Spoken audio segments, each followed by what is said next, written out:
I think touring is too personable for AI to take over it. Like, there's a lot of nuance in working with people on tour. Like I said, like having the artist special thing that they like, making sure they have their favorite gum or whatever it is. Like, AI is so funny to me because even in my touring email, they try to respond for me, and I'm like, that's not even what we're talking about. Like, you don't even know the lingo. And Right. I'm hoping that people don't teach the AI the lingo to where they can pick up on the nuance. But I think if AI is going to be like anything we've ever seen portrayed before, AI is not going to get smart enough to be like a person like me who has to think of all the nuances.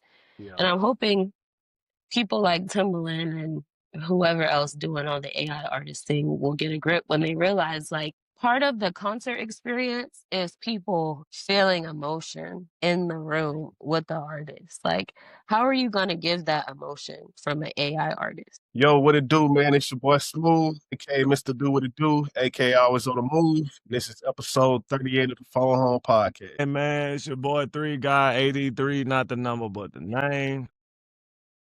Yeah, we know good things coming threes. Jumaine Jupiter, aka Commission Cowboy. For all your mental health needs, visit myconnectcounseling.net. Again, that's myconnectcounseling.net. Tap in with your boy. Episode 38, notable players that wore the number 38. We're gonna go with Marshall Faulk, legendary running back, hybrid running back / receiver before his time. Let's get it. Man, all praise to the Most High, man. It's your dog Terrell Tarantino, aka Terrell Wheels, aka T Wheels, aka T Wheels on the tank, aka the Cara Blendada, aka the Iron Fist hitting you harder than ever, baby. Coming at you like that there, man. Episode, what episode this is? 38. 38. No special. 38, so it's gonna be special. There you go. Ooh, smooth. Yes, sir. Yes, sir. Today we got a special guest, Miss Kyana White. Yes. Production tour manager. You know, what I'm I saying? She's I need to get my been a. introduction together. You said what? That's why I need to get my introduction together. Yeah, that's Y'all why I didn't went tell me ahead. to get the introduction Yeah, that's why together. I went ahead and just was like, you know what? I'm gonna just go ahead and spice it up. Okay. Hey, look, Miss White. We had a guest on here. We did our introductions, and he was just like, "Yeah, I ain't got no riddle, but I'm just me." I was like, "Dang, that." Yeah, because really what happened, like Daryl, he tossed it to him, like, nigga, what are you doing? Why would you toss it? If you would have tossed it to me, I would have did the same thing. Like, hey. Right. That nigga Clint's like, nigga, you do know I'm a guest, right? It is funny. But yeah, we got Miss Kyana White. I've been watching Kyana do her thing for quite some time now. And I thought it was only right since, also too, you are our first female guest. So, you know what I'm saying? This shit, feel kind of special. But I just, of course, I always had respect for you, seeing you doing track, and stuff like that. And of course, seeing like your journey through the music industry and me being an artist and a lot of us being artists, I just thought it was only fitting for us to have you as a guest. Yeah, well, thanks for having me. It's been a long time since I've seen you, probably since UAB days, huh? Hey, but you know what's crazy? That don't feel like 13, 14 years. It doesn't. And I think that might be due to, social media. And I think we have a lot of conversations about like the importance of social media. And I think that like might be one of the important things of like 13 years don't feel like 13 years when you got social media, Yeah, right. Yeah, I definitely feel like I'm up to date on everybody, even though we may not communicate like daily or even yearly, hell. So yeah. And back to that point, it's been a beautiful thing to see your journey, in Thank the you. music industry, and what's funny, I didn't know that was a path until it was a path, so that's why I'm like, I'm really interested to see like, how you got started in the industry that like it's been, a dream of mine and a dream of Terrell's, a dream of, Bilps, too, is like always been, important to us, it's like as far as artistry. I know Dink is a really big fan of music. As far as us for like it was, it's always a, an attempt to be, artists. Definitely. So I think it's Right. like, see the backgrounds of, how that works and just even for us to just be fascinated about the things that we thought we would be a part of. Right, right. Yeah. So honestly, I didn't know it was a career path either, until I really got into it. So long story short, I'll try to make it short as possible, but I went to UAB with Lamar. I ran track. And so we all had to have athletic advisors. And turns out our athletic advisor, you remember Miss Michelle, the Oh, light no, skinned lady with uh, locks? no, I had Miss Christina.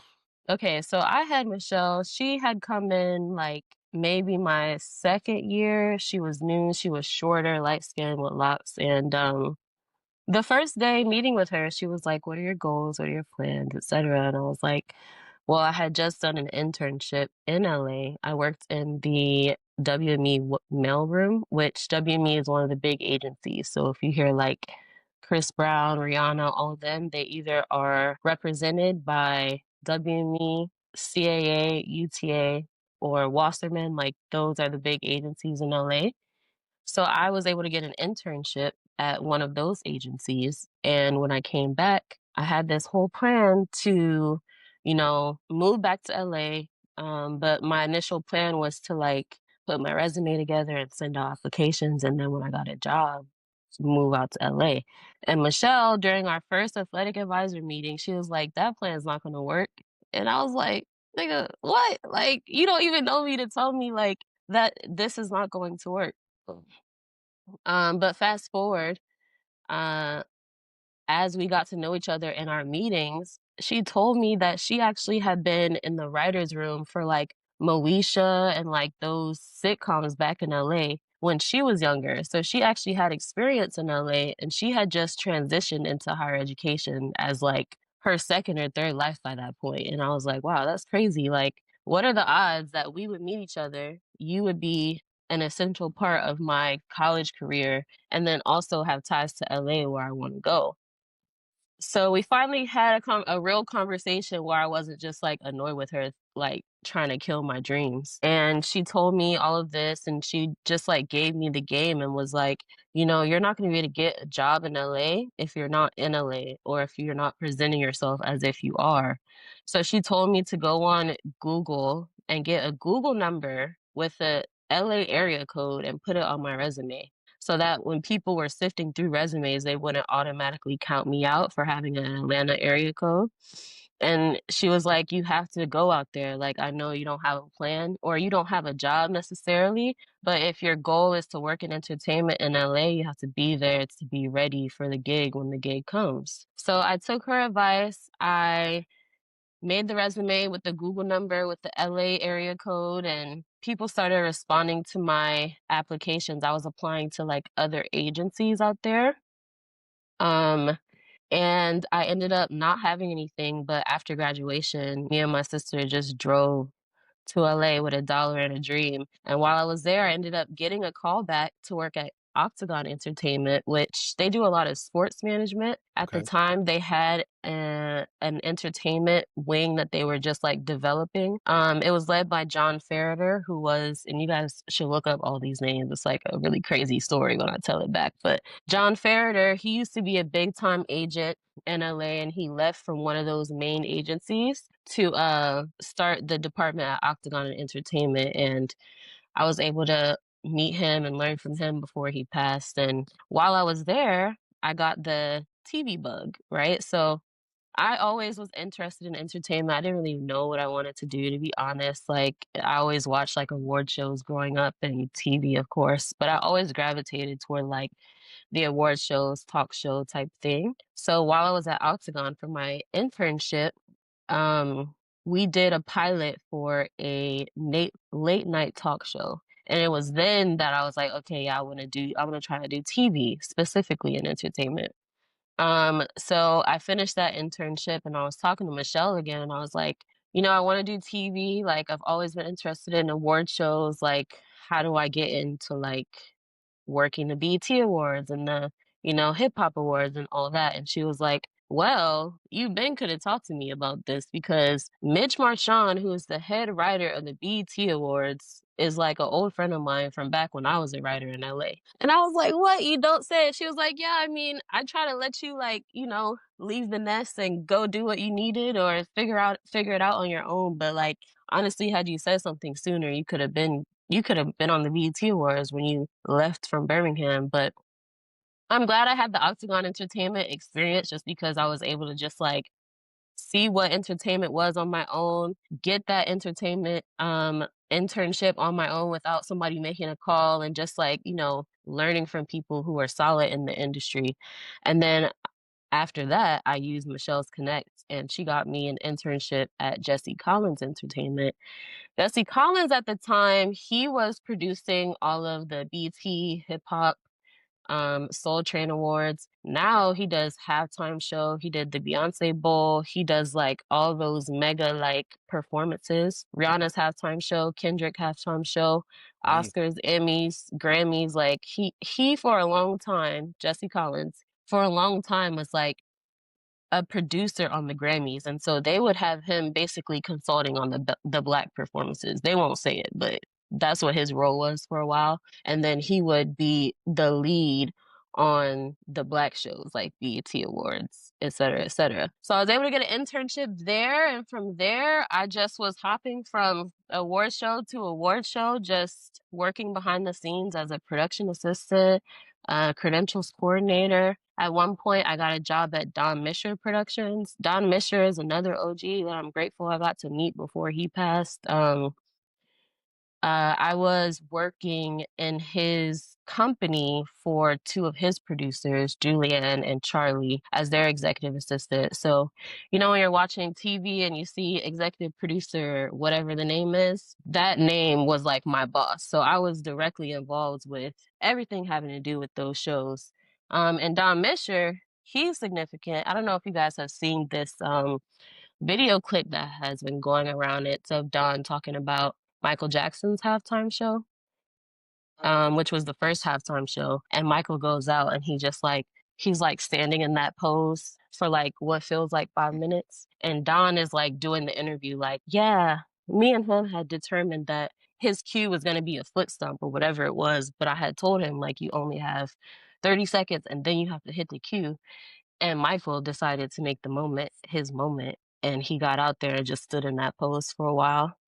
And so Don Misher was telling the story of how like he was in the control room, like screaming and yelling, like, God damn it, Michael, start the show, start the show, start the show. Cause this is like one of the first halftime shows. They're like, you know, on thin ice trying to make sure that everything goes well. Like we stay within the time constraints. And here he go, making this his moment.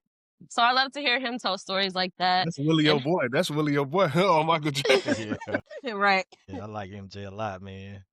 Yeah, For bruh. sure. So to have been in the room with somebody who like worked closely with MJ and also he produced Prince's halftime show and Well, he they used talk to about they talk about Prince like halftime show, like that's one of the greatest halftime shows ever. yeah, right. And then to have the inside scoop of how Don was always like, yeah, it was so crazy to see him dancing in 6-inch heels in the middle of the rain. We were all worried that like something bad would happen, but that ended up being like one of the most flawless performances ever. And so that was the picture that I walked in and saw every day at the office. They had blew it up like the size of a wall, the stage of Prince's halftime show, like in the office. And I'm like, damn, this is so crazy. These folks like have worked with these people and he had Emmys and Oscars like all over his office. And he was from Texas. He went to UT, like real down to earth Southern dude who like made his way into directing and producing and entertainment. It was so cool to work with them. Um, so yeah, I'm like bouncing in LA from show to show. It's like a couple different production companies that do these shows. So you have Don Misher Productions, you have Dun and Dusted, you have Jesse Collins Entertainment, you have Ken Ehrlich Ventures. Like the same handful of companies do all these shows. So once you get into like the niche, basically, they hire the same production people, basically. It's just like if you were in Atlanta and you worked at Tyler Perry Studios, you probably do a lot of Tyler Perry productions. Decided to leave though because I had a goal of buying a duplex by 30, and I was like, I don't see how this is gonna happen in LA. On top of the fact that I'm like real Southern black woman from Atlanta, and it's just like not black like that in LA. And I had other goals of like getting married, having a family, black love, blah blah blah. I didn't see it happening in LA, so I was like, I might have to dip out. But I didn't know what I was gonna do. I was like, I have to figure out what I can do next. Turns out, while I was working at Don Misher Productions, there was a talent producer there who we just were casually talking, and she was like, yeah, I don't know how you young people make it in LA anymore. Like, it's just so expensive. And I'm like, yeah, you don't say. Like, I'm sitting here trying to figure out how I'm going to achieve this crazy goal of buying property. And the money, when I was in LA, my PA jobs, I think I made $120 a day in LA, which was like insane. Like, what the hell? How was I even surviving off that? I don't know. But I think PAs make like 210 now or something. Long story short, it's the bottom of the barrel. It's the lowest of the totem pole. You have to work your way up. You could be a PA for 10 years before you get to the next coordinator position. And then What's a PA? a PA is a production assistant. Okay. So in TV world, if you're a production assistant, you're the runner basically. If a artist gets there and they want Gatorade, like you would go and get the Gatorade if we didn't Right. have the right color Gatorade, or if the Right. producer needs lunch, you would go and get their lunch, or any like task rabbit type tasks that, the production needs assistant with, you're doing that. So I didn't want to be doing that for 10 years trying to hustle up money to achieve this crazy goal. But while I was in Don Mishra's office, the talent producer, she just was like, yeah, I don't know how you guys make it. Like, when I was your age, I packed up everything and I went on tour with Michael Jackson and Janet Jackson for like 4 years straight. And I was like, that's a thing? Like, I know that concerts happen, but I don't know that you can make a living off of it, because I was never exposed to that. My first concert was Kim, Kem, I think my freshman year of college. Like, I wasn't in the music scene like that, right?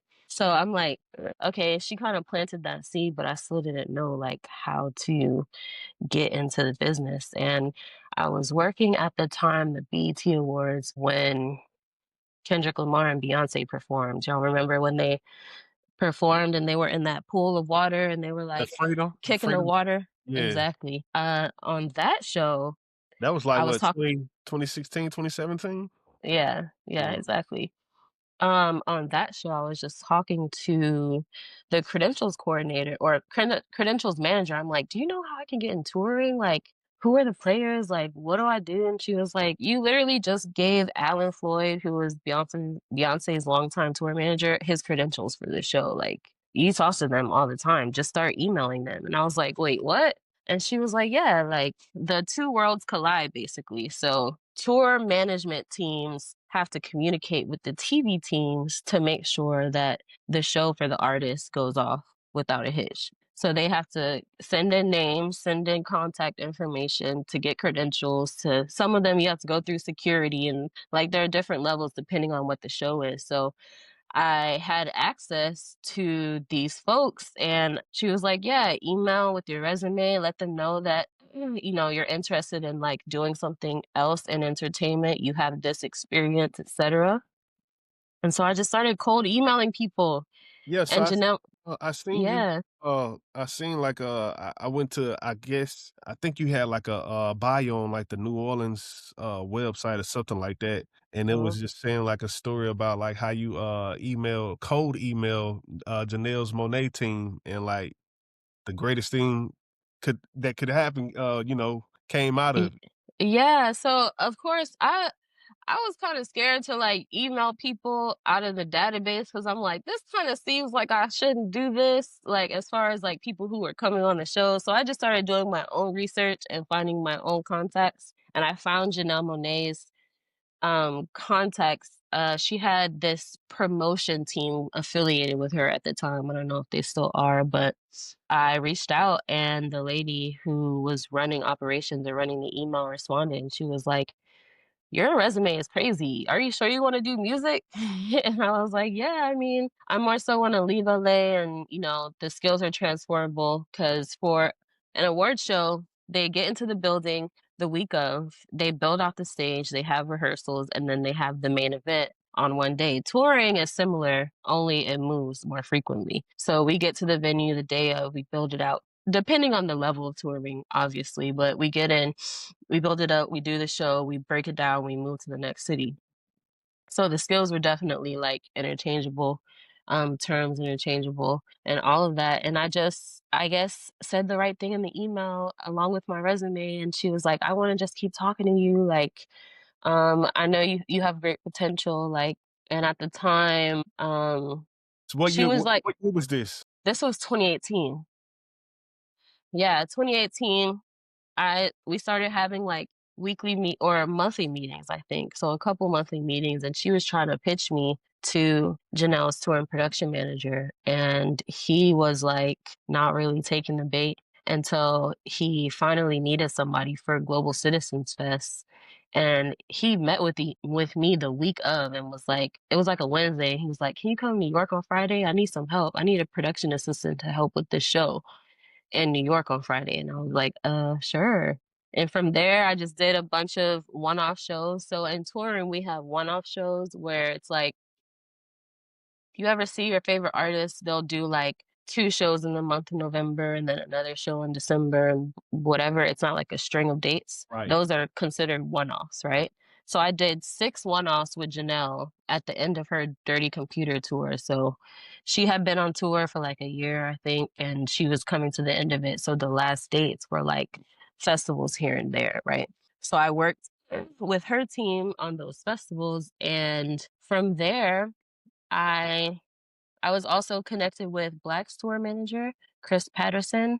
And so this is 2019. I had my feet in both like avenues basically. So I had gone back to work at the Grammys. I was working the credentials department, and my friend CP called me and was like, do you have a passport? I need somebody to come on this Anderson .Paak tour with me to help coordinate things. And so I ended up quitting the Grammys and going on tour with Anderson .Paak. I ended up having to like make a beeline to San Francisco to get a passport because we were going to Toronto. And like I did this 2.5 week with Anderson .Paak with CP. And at the time, CP had Black and Ari Lennox. And he kind of threw me into the Ari Lennox camp because Black and Ari's dates were like overlapping.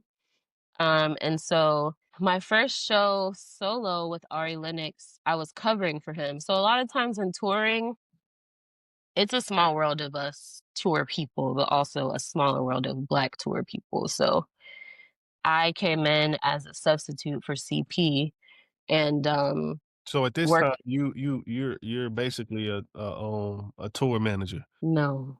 Okay. At this time, I had done a couple one-offs as a production assistant, so I'm very low level with Janelle Monáe. Going to get coffee, going to make sure the green room has what it's supposed to have. Fast forward to 2019, top of the year, I'm going on Anderson .Paak's tour as a coordinator. So you have different levels, right? So CP was my tour manager, and I was his assistant essentially. So like he had me like making sure the green rooms were set up. He had me ordering food. He had me just like doing mid-level stuff. And then he had me subbing my first time ever as a tour manager with Ari Lennox in LA. So you Like shortly after that.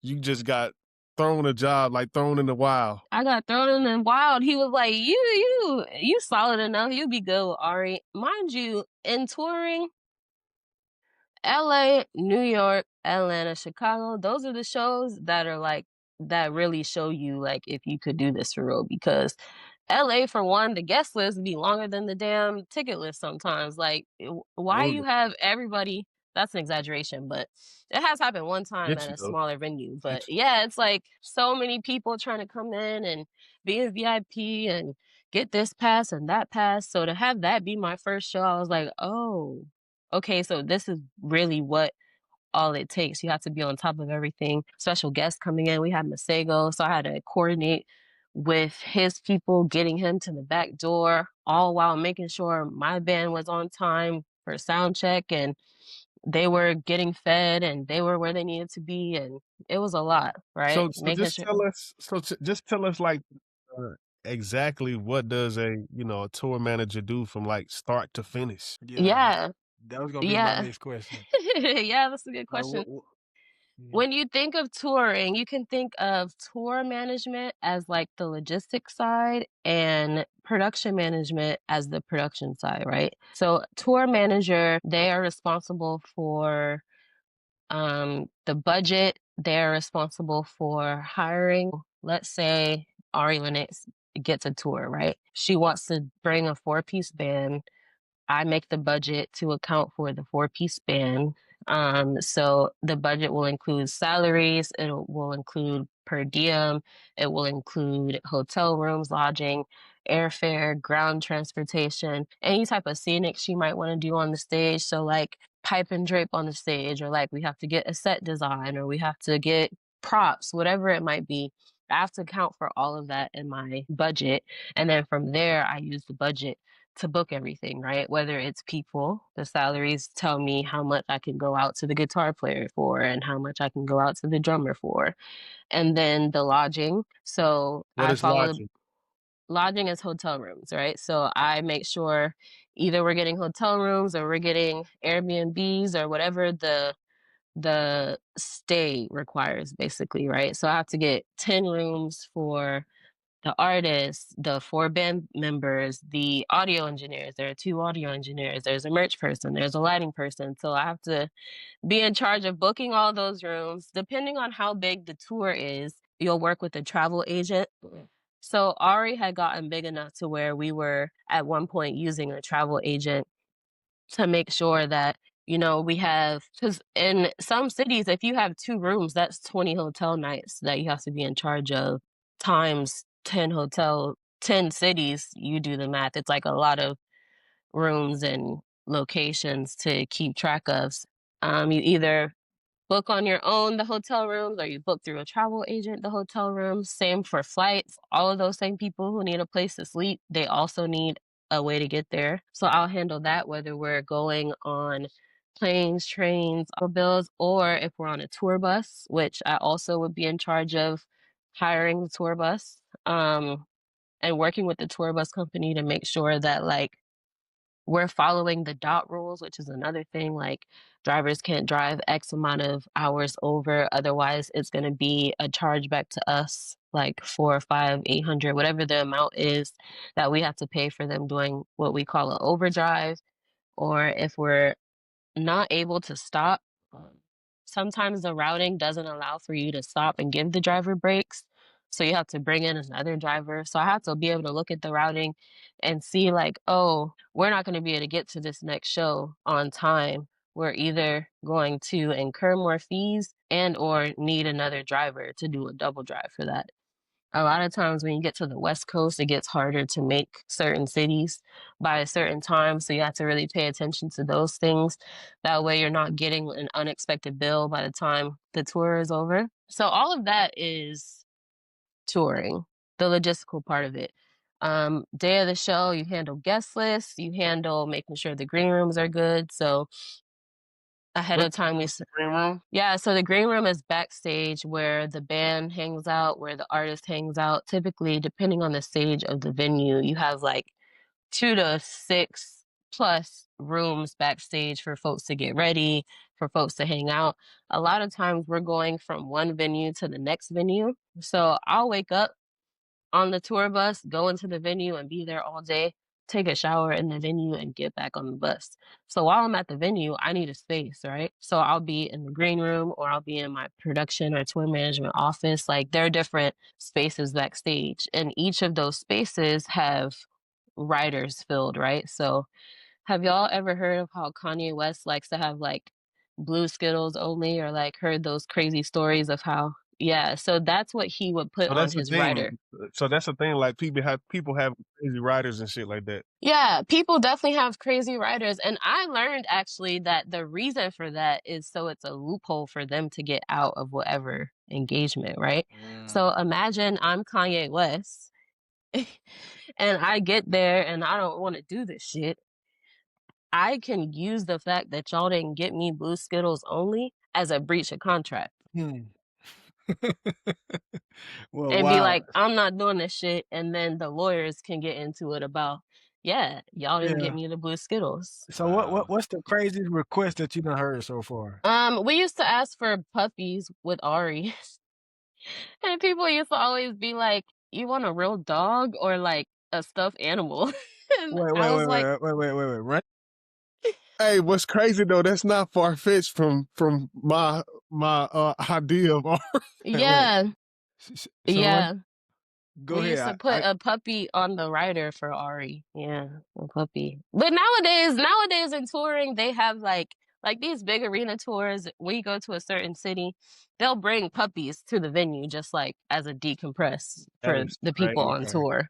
So Yeah. So like Emotional support. emotional most support type. right, Yeah, right, yeah, yeah. But right. that was my first experience with that. So I was like, when her manager told me, I was like, wait, for real? And he was like, yeah, put a puppy on there. And so people used to get us puppies sometimes, and it worked out. It was cool. You ever Each get one? city, it's a new puppy. Huh? Could y'all keep it? Say each city. Oh, my bad. Go ahead, No, bro. they used to go like to Humane Society or whatever, the animal Shelter. clinic, or not clinic, or what is it, Shelter. shelter? Yeah, to Dang. go and get dogs. That's bizarre. Man, a dog. I picture a dog thinking that he or she finna get adopted forever, but it's just for one night. That's so sad, One night right? That's only. crazy, bro. Oh. Yeah, that's diabolical. So yeah, green room, making sure we have all of the rider items accounted for. And then so on the production side, and granted, all of this kind of like changes as you get bigger, like as you get into bigger spaces, like arena tours, production more so handles the budget from what I've heard. Like I'm not doing full on arena tours yet. But because they have so much involved on that end with like getting stuff fabricated. Like, for instance, Beyonce's car that flew around the arena, like a production manager would be in charge of like ordering that and like seeing that project through and making sure it gets paid for. So there's a lot more elements, like any type of big props that you might have, like getting those fabricated and made on time and managing the budget for those. Hiring the actual crew to do all of that. So you have different departments. You have the carpentry department, the rigging department, you have audio, obviously, lighting, you have special effects. So those would be in charge of like pyro, So they and any basically like subcontractors and other freelancers that, correct. yeah, so like everybody's just kind of fall in line, you know. Mm-hmm. Okay. Yeah. So the production manager would be in charge of all of like making sure all of those departments work together well, right? On my level of touring, I'm more so on like the 650 capacity venue size. So it's like club and small venues. As a production manager, I order backline. So backline is all of the instrumentation that um the musicians use. So like I gotta go and tell this backline company, I want this drum kit, I need this bass rig, I need this guitar amp, like make sure we have all the backline. I work together with my audio engineers to make sure we put our input list together. So an input list is basically the guide for the audio department to do like all of their you have a monitor engineer and you have a front of house engineer. The monitor engineer makes sure that everybody on stage can hear themselves, can hear each other if they have talkback, so they can talk to each other.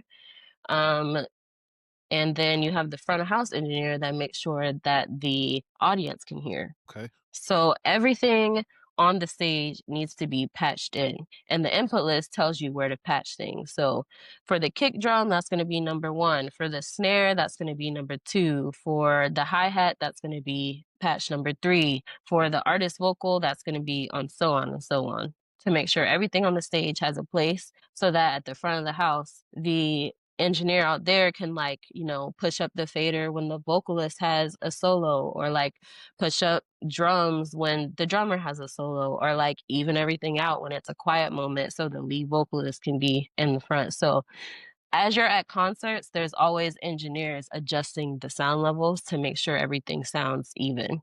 Yeah, I went to a concert, when actually won a concert. It was Ron Punch. I went to Ron Punch here in Atlanta about 2 weeks ago, and Mhm. like it's a really big event in Atlanta. Like every Sunday, they it's like from 12 p.m. to 12 a.m. So Mhm. anyway, I had never went to the second floor. So I went to the second floor and like they had like this, I guess this whole like audio production team. And I was I didn't think it was that serious. You know what I'm saying? Like I thought they was just like turning on music and then like for them to see them have like a production team, an audio production team, like I thought that was like really cool. And I think that's something like, we go to shows and like we see them setting up, but like we don't really be knowing what the fuck going on. Like I didn't Eh, know it was you gotta worry about how you sound on stage and then how you sound on the crowd. Like I thought it was just all one thing. No, it's completely separate. And then once you get to mega tours like Beyonce has her own engineer for just her. So what she hears in her ears, there's one person making sure she hears what she wants to hear, and then there's another person who's getting the band. And Mm. so you have multiple engineers on the monitor side, and you have multiple engineers. She always does a broadcast mix because she's always recording everything. So broadcast mix is like if you were going to put it on TV, you have to make the levels right according to what it needs to be put on TV essentially. So when Yeah. she did her last tour and they did the documentary afterward, that broadcast mix was different than the front of house mix than what the audience heard Mhm. while they were there. So it's a lot of moving parts, and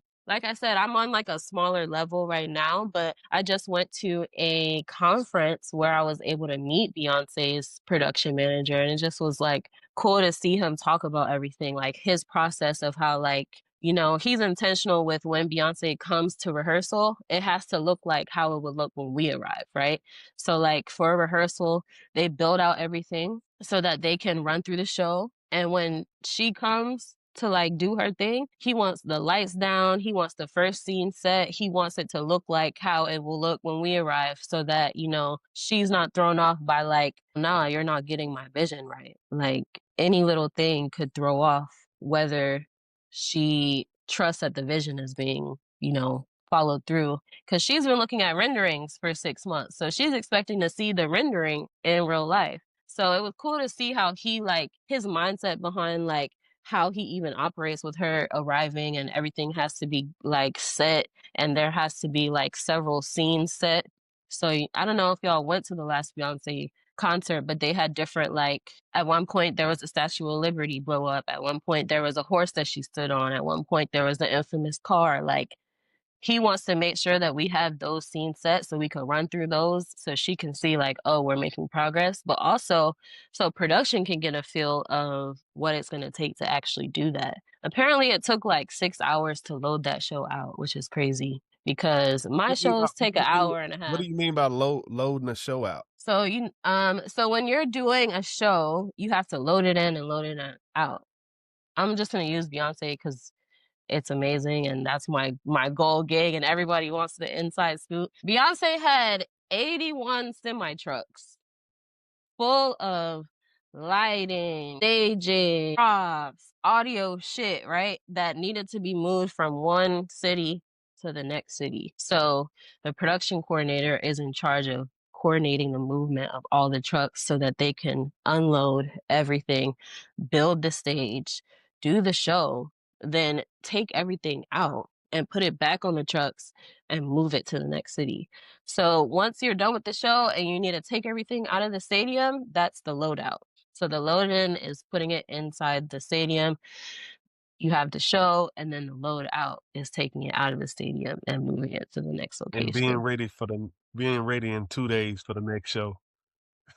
Yeah, which, it was cool to get the insight on like kind of why they did the last tour like they did, where they did like 3 or 4 shows in a row in one city. Because the production was so massive, they had to do it that way. Because imagine it takes you 6 hours to load out, and then you have a 6 hour drive to the next city, and then it takes you how like there just isn't enough time to Mhm. do everything. So it was really cool to hear them talking about That's like crazy because my whole mindset like when I seen the dates, I was like, oh, she sold out 5 days in a row. But That's a whole different philosophy. It's a whole different philosophy, like, and it was cool to hear him talking about how the routing actually affects, like, is the number one factor affecting his job because, you know, he has to make sure that we can even get to the next city in time. And for me, it's always, do we have enough money to do this? Like, in my role, do we have money to do this? And how do I manage the money that we do have to keep everybody as comfortable as possible? For him, it was routing. Like, even little things like, he knows he wants to kill a bunch of seats. So basically, you know how there were those ticket issues at some of the shows? I don't know if it was Beyonce, but sometimes when they don't kill enough seats is when you run into issues. So for Audio World, right? What do you mean by killing those seats? You see, I'm you gonna throw explain. throwing I'm gonna terms. explain how ticketing and everything works, right? So for if I'm doing a show, right, in my front of house world, have you ever been to a concert and you've seen how they barricaded off a square in the center of the room and it'd be like consoles in the middle?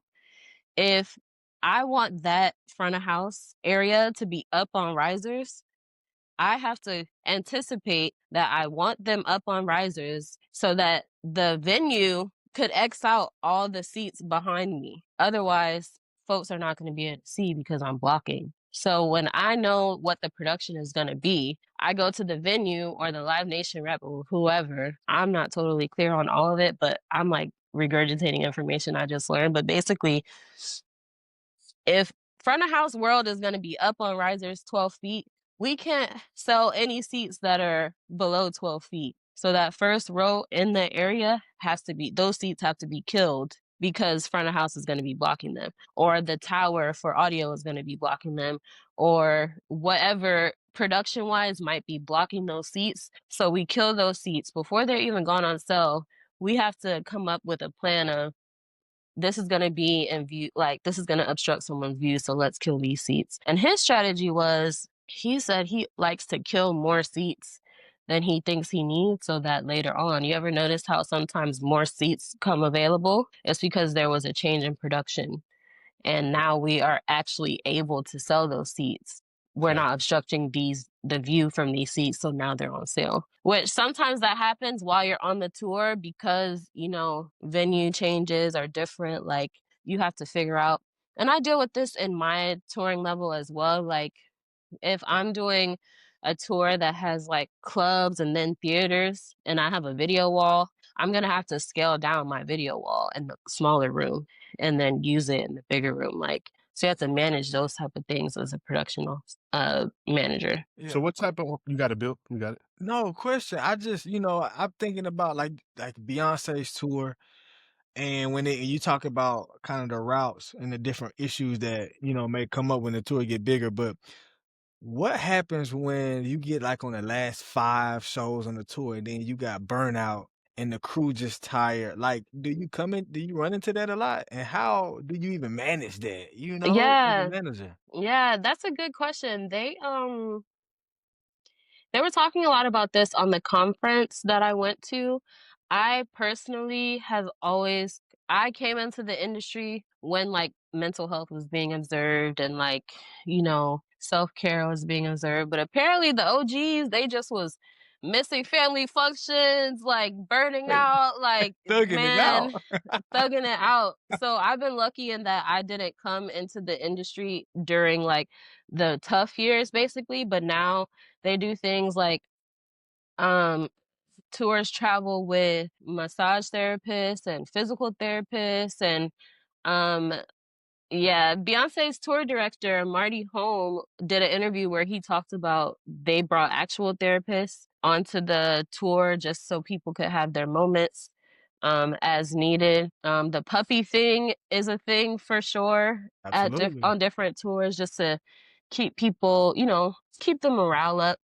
Yeah, Ms. White, I'm gonna have to lock in with you because if you get on that you get on that last leg of that tour, you need a Right. therapist. Come holler at your boy. I got you. I got you. Yeah, This see, and nigga here. but this is how it happens, though. This is how it happens. Right, Like, right, people right. call somebody that they know, Yeah, like, yeah. and, he may have never been on a tour before, but if I vouch for him, that's all Hey, it but that's takes. crazy though, because I've never like thought of that. You know what I'm saying? And like that's a Right. real thing, right? You know, Hey, because I Bill, Yeah, Bill, that's a real thing for you though, my boy. Like, it is. give me hey, I'm a telling tour you. therapist. That I'm nigga, telling you, I can be a tour therapist. Come holler nigga, at your boy. Hey, we make it work. We get to we uncover that. You know what I nigga mean? Bill We gonna be talk about it. starstruck We trying process to it. trying to help Wayne out. So Hey, Wayne, I'm gonna see. I remember this. Hey, What you mean by that though? For real, nigga gonna be starstruck. hey, I'm gonna get on that tour. I'm gonna get on tour with Wayne. I'm gonna walk in the room. A milli. And He gonna nigga, be you gonna like, get fired.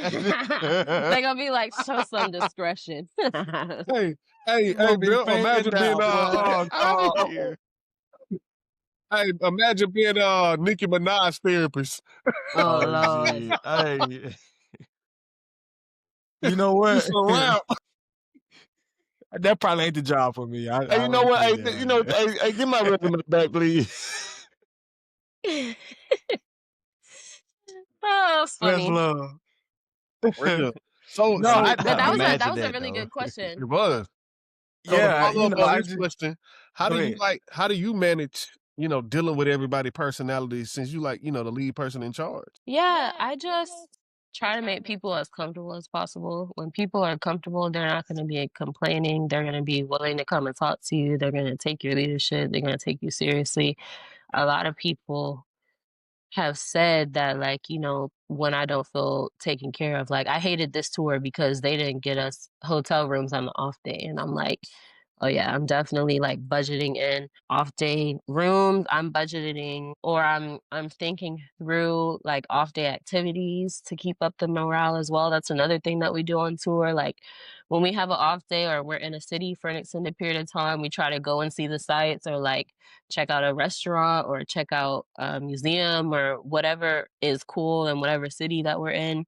Sometimes we go and do an escape room just because it's some fun shit to do, or like go to an amusement park or whatever. So, doing all of that, I think, really helps with managing personality. People's real personalities come out when they're upset, I feel like. So, Yeah. I try to do what I Especially when can you're to on keep people tour. happy. Yeah. Exactly. Yeah. I remember watching the interview of 50. I think 50 was going on his Get Rich or Die Trying tour at the time. And he talked about how two guys, well, his rule on the tour was you get into a fight, you're going home. And he was like, yo, that's the thing. We here to get money, we gonna make it professional and whatever. So two guys got into a fight and he was just like, and it was 50's homeboys. They were really good friends. And he Mm. was just like, he got to the bottom of it. One dude started it and he was like, yo, bro, you got to go home. And is it the same in like the space that you operate in? Like if there's problems, how do you mitigate, or I would say, how do you mitigate problems? And then like what happens if there's a problem like that on your tours? Yeah, same way, honestly. Like, you have to think, we spend many hours together. Like, I Yeah. easily work 16 hours a day sometimes, depending on if we had to travel in on a show day and then load in and then do the show and then load out and travel to the next city. Like, sometimes we have 3 shows in a row. So we're doing like 4, 5, 6 hours of sleep. And if we're on a sprinter, we're all in close quarters. If we're on a tour bus, we're all in close quarters. So any type of bad attitudes and issues that happen, they have to get rectified ASAP, because it's like you're gonna bring the morale of the camp down with your shit. So like Absolutely. we gotta fix it ASAP. And Yeah. people get fired. A lot of times I rather keep you on board because of your attitude than your skill set necessarily. Cause it's like being kind to the people on your tour, being kind to the local crews. So when you go into different venues, you have people there locally, like stagehands and local techs, who help the tour throughout the day. And if you're rude to them, like, that's not cool either. So you have to like really keep your attitude in check. And if you don't, if you're offending people, people get fired. So Yeah. y'all send them home? Like, say, like I live in Virginia, but we all the way out in Chicago, and I done L some shit up. I'm getting to the crib. Nigga, you either get left and you gotta get your own way back, or you get Damn. sent back. Yeah. It I'm gonna depends. start acting up Every when we get case is closer. different. Yeah, bruh. But then you don't want that to be on you, Yeah. so, you know. Yeah. Miss White, when Yeah. did you know that this was like you was like this for me? You know what I mean? Like I love to hear how I love to see people operating in a passions. You know what I'm saying? So like Mhm. what was it for you that was like, oh yeah, this my passion. Like I'm in my field.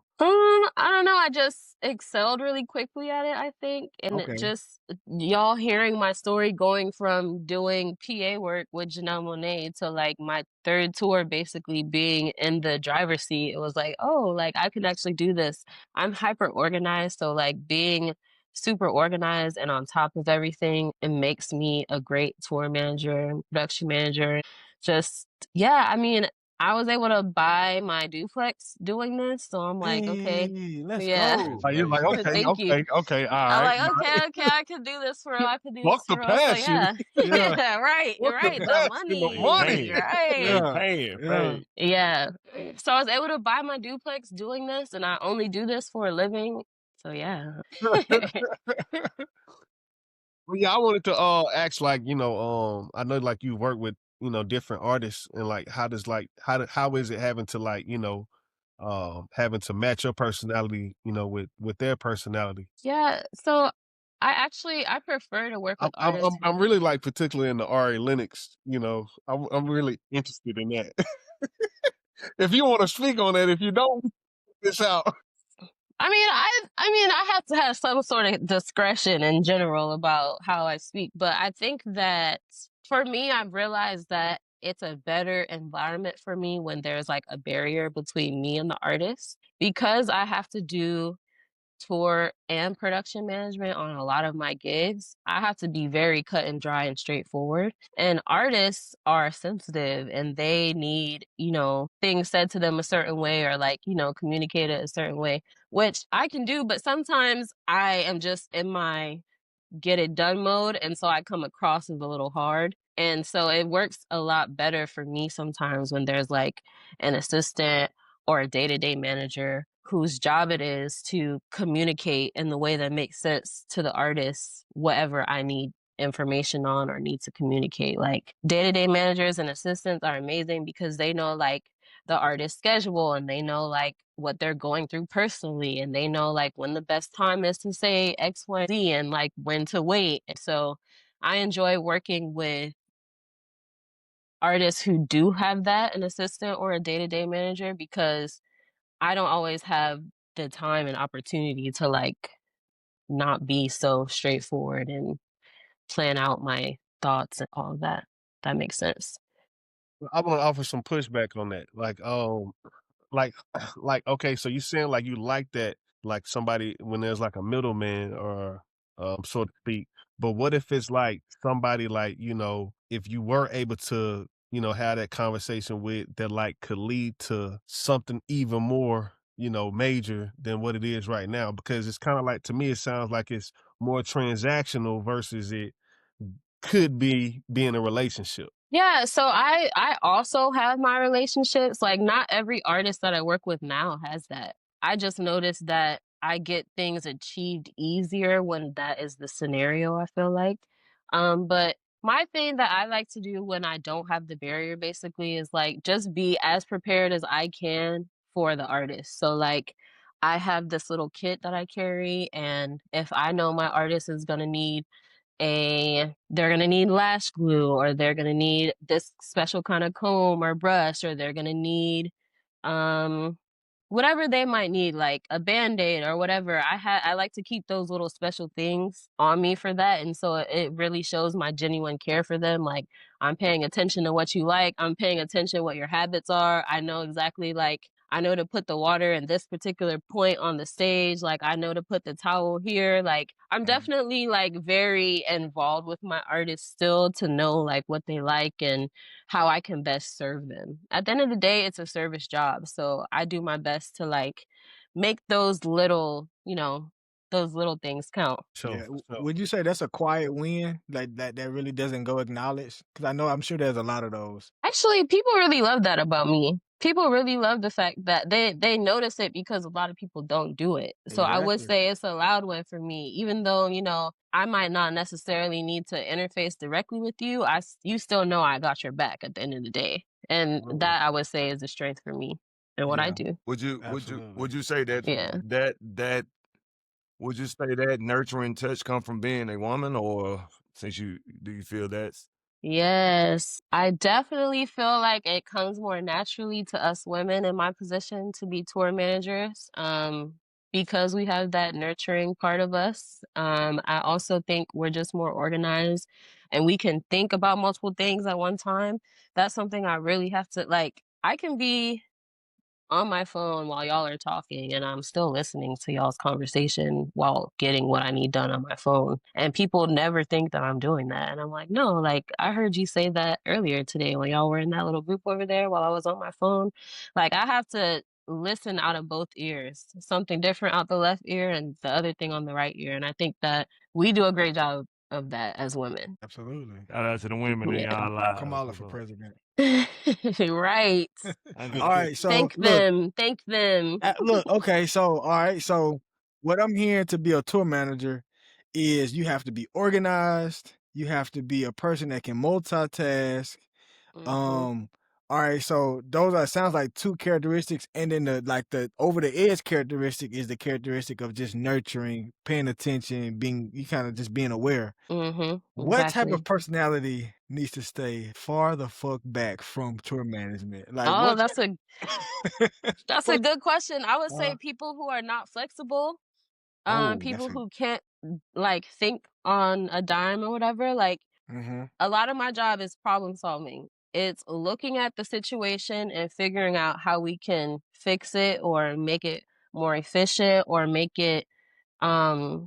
sense for everybody involved, right? So if you are not somebody who can think quick on your feet, if you're not somebody who can be flexible, because your artist might come and say, hey, I want salad on the writer, add it to the writer. Mind you, I then already went through my advanced process and added, like, confirmed what the writer is going to be. Now I have to go back and let them know they now want salad added. So I have to backtrack on what I said and go add the salad. All for 2 days later, the artist to be like, I was a different person 2 days ago. I don't want salad anymore. Like that type of thing it happens and you can't let it get to you. You can't Yeah. you Yeah. have to just roll with the Okay. punches and just know that like, you know, you're here to do a job. It's a service position. So like whatever it is that they need to feel comfortable to do their job, which is perform, engage with fans, etc. Like it's my job to make sure they're as comfortable as possible in doing that. So Absolutely. yeah, if you would get pissed off by that type of thing, it's a no for you. It ain't for you. Yeah. Yeah. how do you I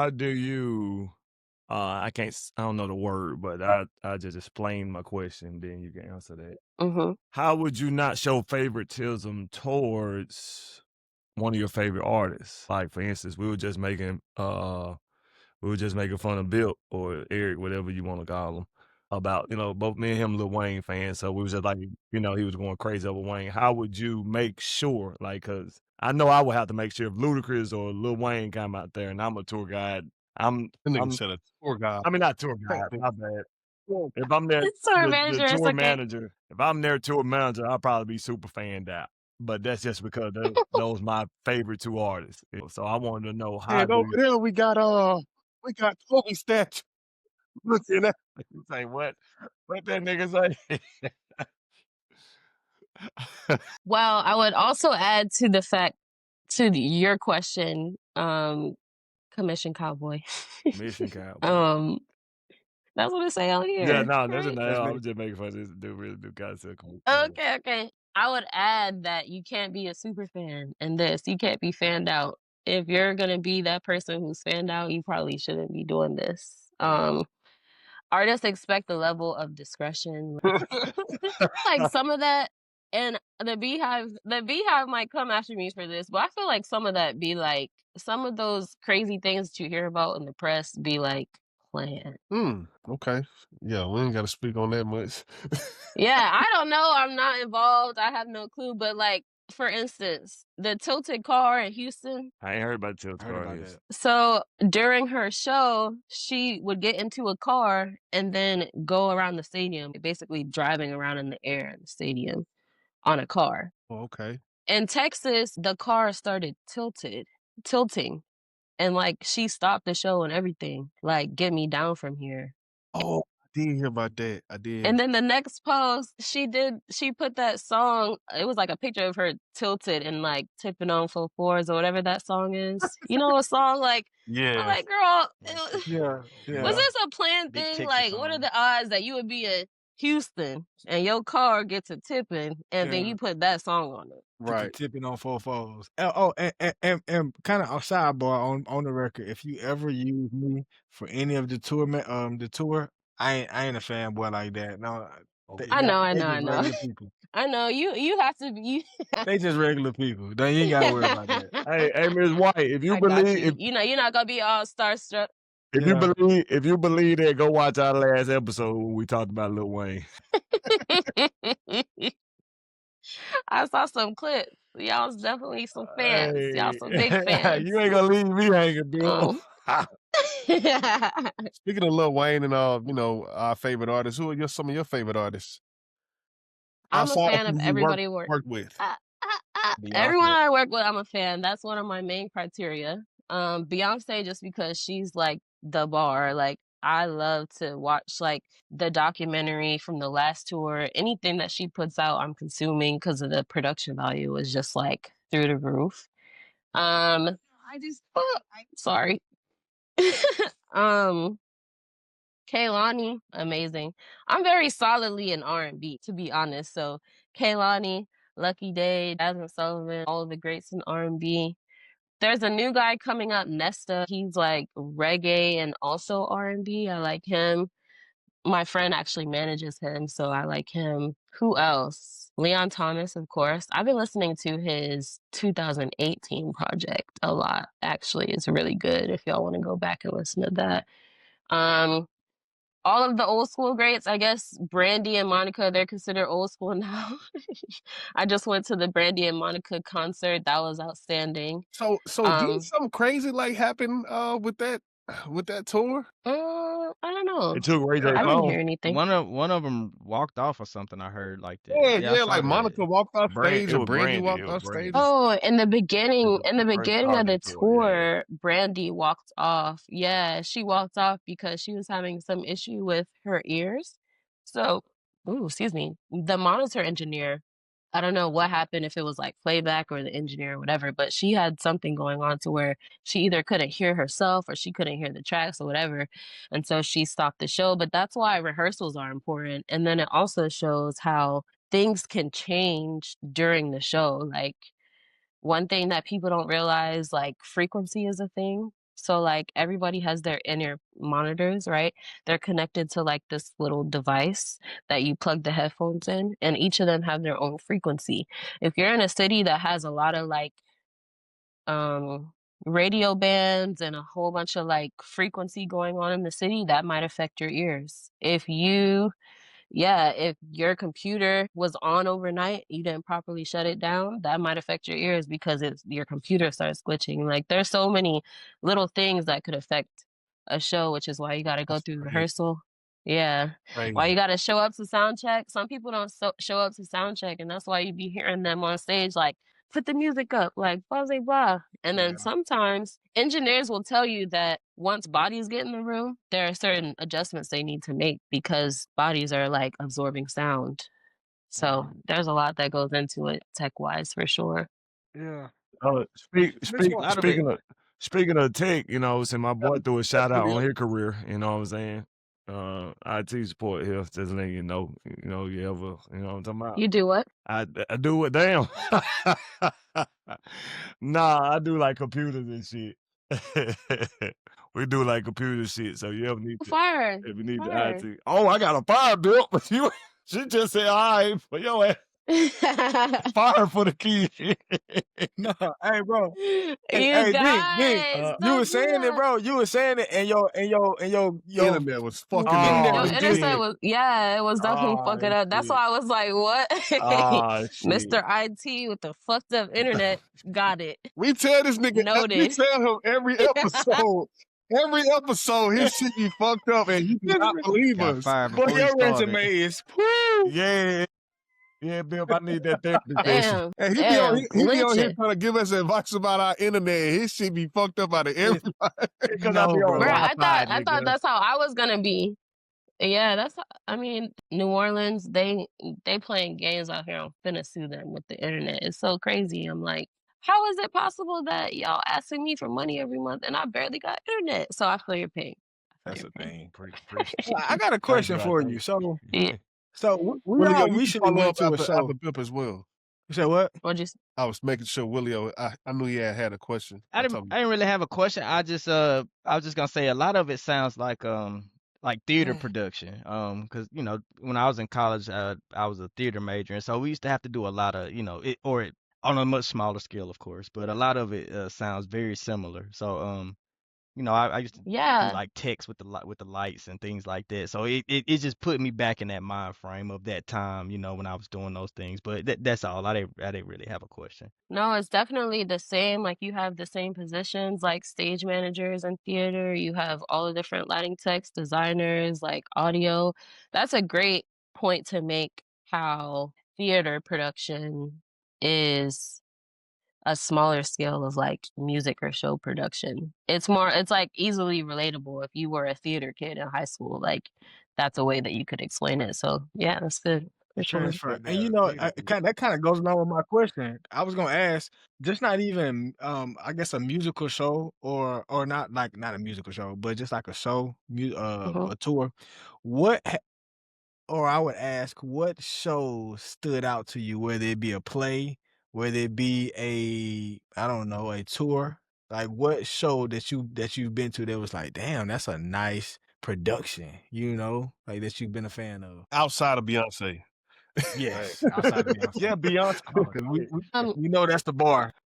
Chris Brown had a good show. I enjoy Chris Brown's show. The Breezy Bowl? The Breezy Bowl show. Okay. Anything at Red Rocks is amazing to me. It's just like beautiful, the venue itself in Colorado. Janelle Monáe puts on a great show. I'm not biased, but she really does put on a great show. Let's see. I'm trying to think. I didn't see so many. Let's see. That Monica show was really good, actually. Brandy and Monica, that was really good. It was better than what I I expected. got a question for you. I got a real good question for you. Because I think as artists sometimes, like it's hard to listen to music the same way. I was just about to say. Like, yeah, so like from a tour and production manager, point of view, is it hard to like look at a show and just enjoy it versus critiquing everything? Hey, can I piggyback off his question? Because that's the same thing. No, that's my question. No, I'm saying to add that substance. Move. I was gonna ask that same thing, like, cause far as like a simple term of it, because me working at Frito-Lay, when you go into different grocery stores, I look at how they set up the bag of chips where nobody else would look at it. So that's kind of how I wanted to ask you too. Like, what is your view going into those concerts? Yeah, so to answer both of y'all, it's definitely hard to just go and enjoy the show because the second I see something like not going on, like my main thing that I hate to see is the artist doing all this. Like I can't hear, like turn this up, like blah, blah, blah. Like that to me is not a good sign. And I'm probably going to be distracted the whole show because it's like, are y'all paying attention to your artist who is having an issue very clearly with their ears?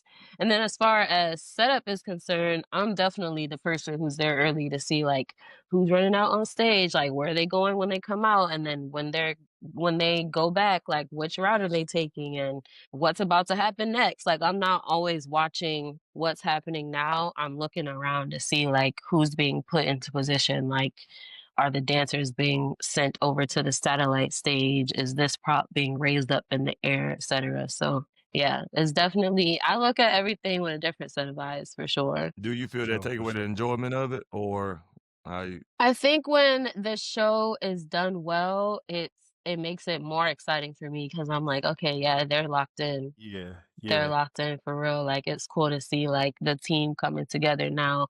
When it gets to like some shows, I just be like, y'all need to workshop this a little bit more. Like y'all not locked in, and then it takes away from it for me. But normally, I'm not the only person who can see that though. Y'all have been to shows where you're like, what's up with the sound, bro? Like this shit don't Yeah, sound good. Like that's I true. can't hear X, Y, and Z. Like yeah, that's some team stuff they need to work out for sure. That's true for sure. You Yeah. you ever been to a So Rod tell us a Wave? little bit about oh, this Rod Wave, I've never been to. I don't he'll be here the end of the month, I believe. Yeah, my brother where. trying to go to Florida with Tez, but I don't think he's gonna go.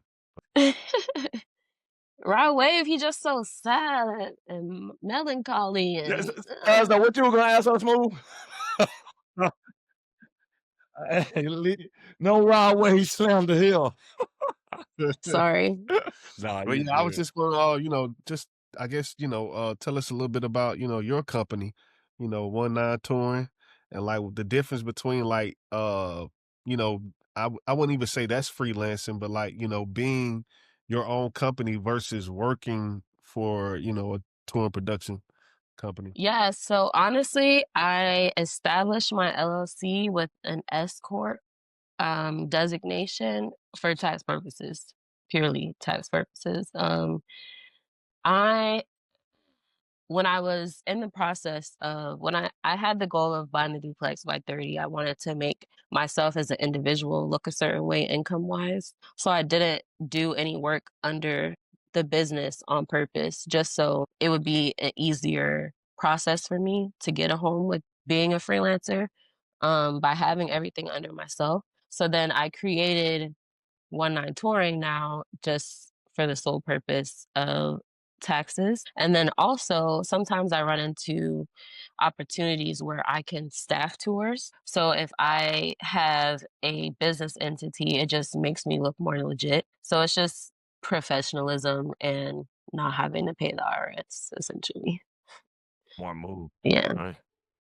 Yeah. My friend has told me, um, I used to get often like, you need to have a business email. Like, why are you emailing from your personal, blah, blah, blah. Like, just a regular Gmail. Like, you'll probably get more, you know, hits if you have a company that's established with a website, etc. And I feel like people behave and consider you differently when you establish yourself professionally. So here I am.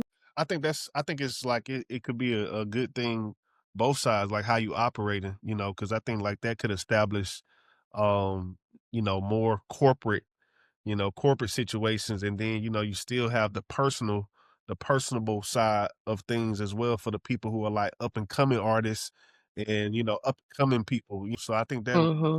it can work both sides for you. Yeah, I think so too. I still am trying to build up the touring part. Music is an interesting thing because it's still very much so like the wild, wild west. So it's Yeah. like if you're too professional, it could kind of work against Exactly. you.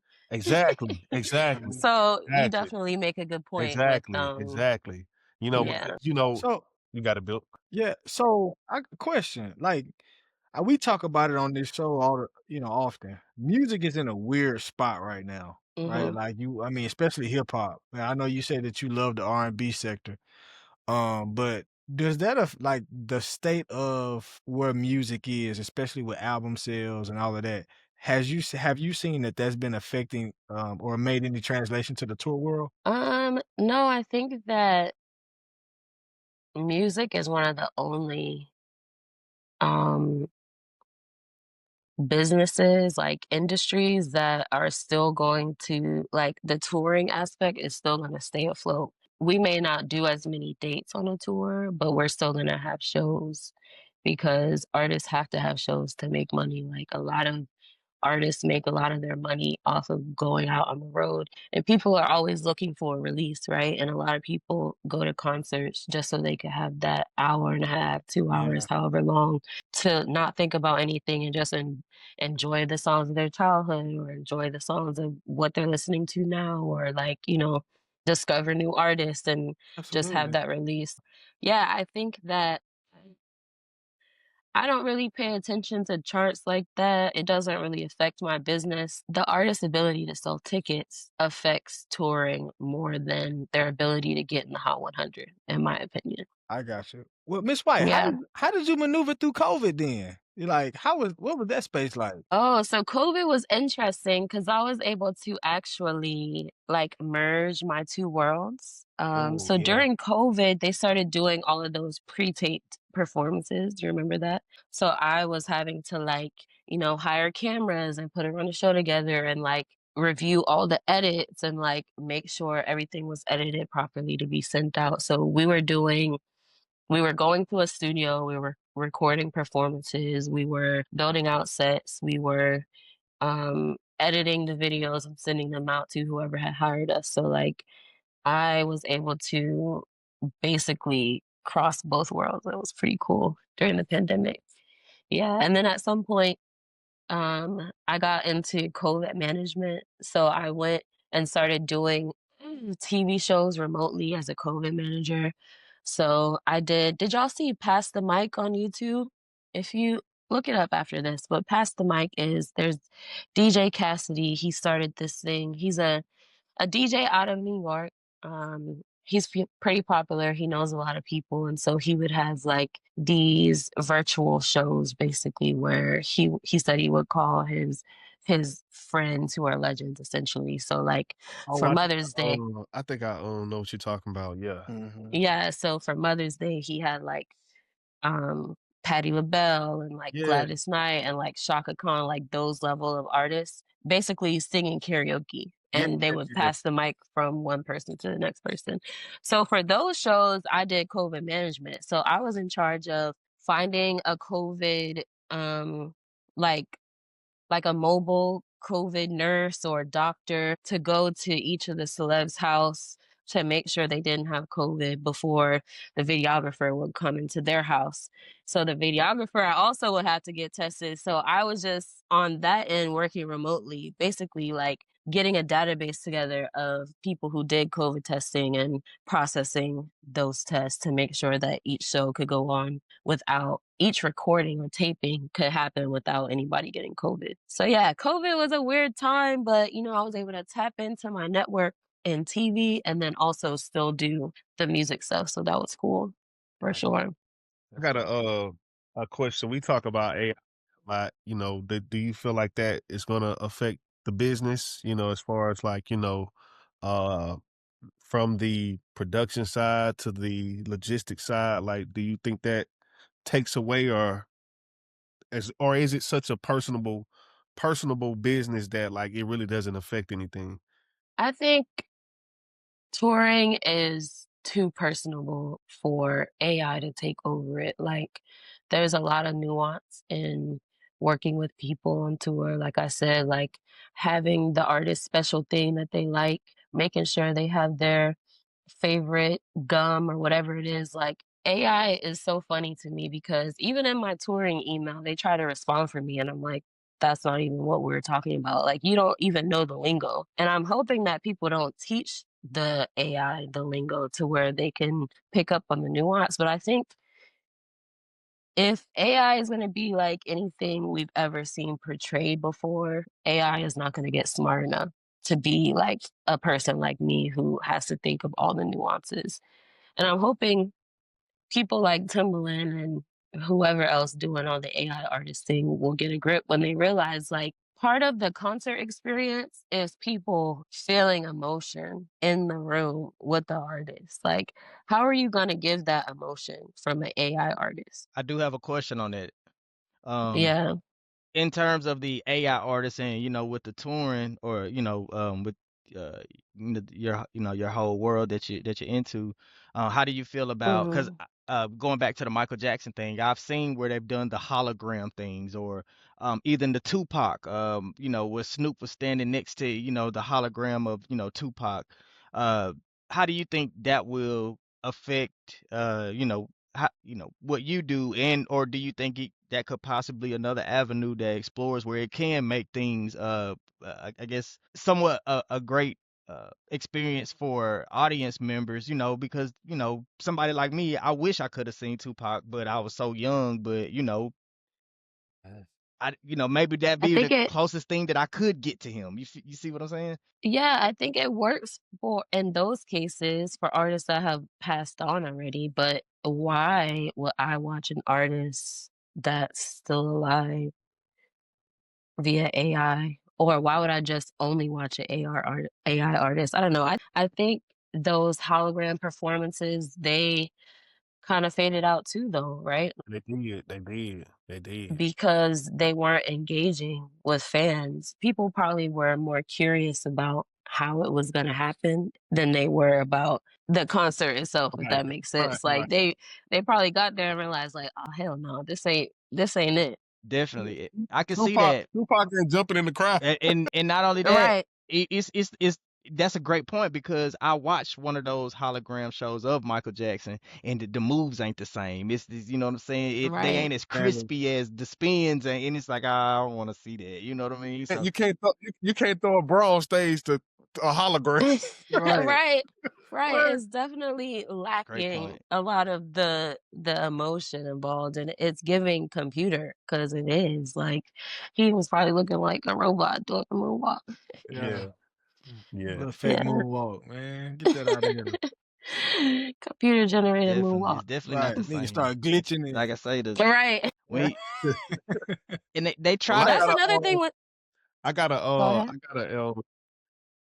it's so crazy that we interviewing you right now, and then like I'm pretty sure you seen like Taylor Swift like give her her crew members like $200 million. Like what do you think that what does that mean to the industry, and like what type of precedent takes place from here?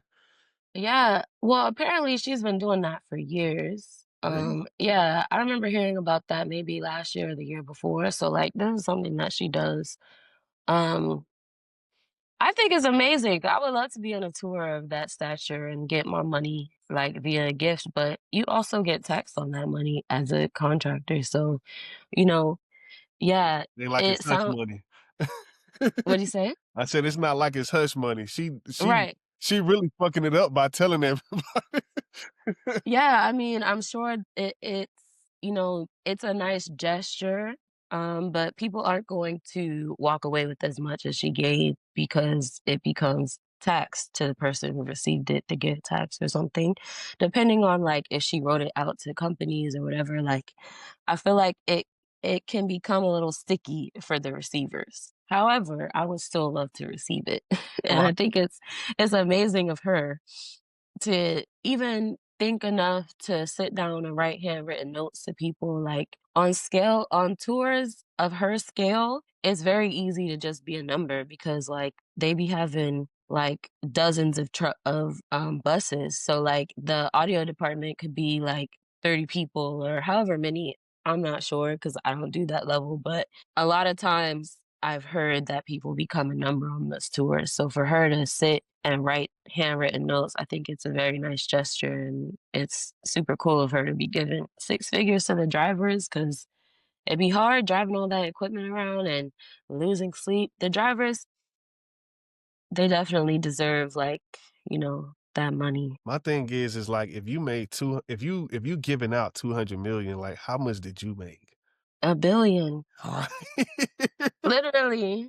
Yeah. She's like on $1 billion tour right now, which, it's a tax write-off for her too to be given a Right, for gift. sure, for sure, for So, sure. optics of it, amazing, but I'm sure it is a Oh little yeah, bit yeah, yeah, sticky yeah. on the back end. However, I think it's manageable Yeah, for yeah, for sure. that's something Yeah. I figured out. Yeah, right. Exactly. Yeah, I we'll figured figure out. Exactly. this out. For real, for real. Exactly.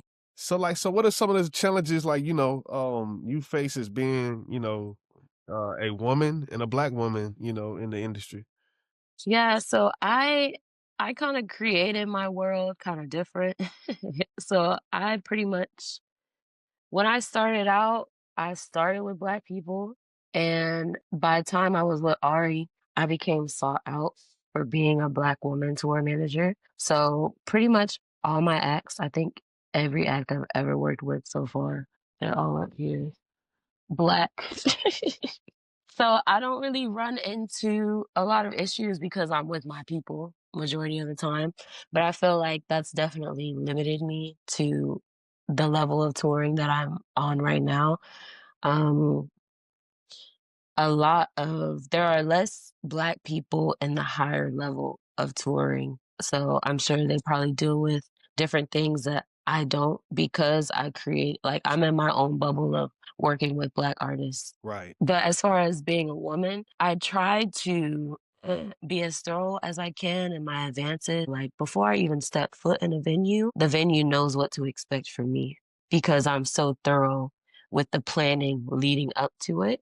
And a lot of times I get really great feedback from venues that like, oh, you really know what you're doing. And so the fact that I'm a woman doesn't really come into play by the time they know who I am. Sometimes I walk in and they be like, if I walk in with the drummer or like another man on the team, they going to shake his hand first, like, you must be in charge.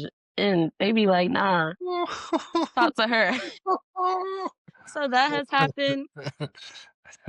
But beyond that, I've been blessed to work in a bubble, honestly, and have the support of black men in my team, and then work alongside black women who are super supportive, and we get each other. So yeah, definitely blessed for sure. That's dope. That's amazing. Yeah, thank you, Keep doing your shit. thank you. Yeah. What do keep you doing what do it. you what do you what do you see it going in the next 5 years? Do you think we're gonna see you like on a major tour, anything like that? Yeah, so now I am intentionally trying to put myself out there outside of my bubble so that I can, because on my level of touring, there's only so much that I can learn as far as production is concerned. Like, I don't know rigging, I don't know pyro, I don't know like when they go into an arena and they chalk the floor to show like the light is gonna go here, this light is gonna go there. Like they do all that before they rig everything up into the sky. Like there's so much more on the production side of things that I don't know. Also, the tour side of things on the higher level, like they have A, B, and C party, right? So the artist would be A party and they get X amount of buses. B party, C party, just how you move that number of people around. Like there's so much to learn. So I've been intentionally like I went to this conference called The Conference Live at Lidditz last week, and it was with a whole bunch of people who are touring on a higher level than me. Try to shake hands and make good impressions with them so that I could get on higher tours. I'm trying to take it one level at a time, basically. So the next level for me would be theater and amphitheater level. And then from there, it would be arena and stadium. I don't necessarily want to jump from where I'm at to stadium because I feel like I would be lost. And I still want to, continue learning and honing in the fundamentals by going through the different levels.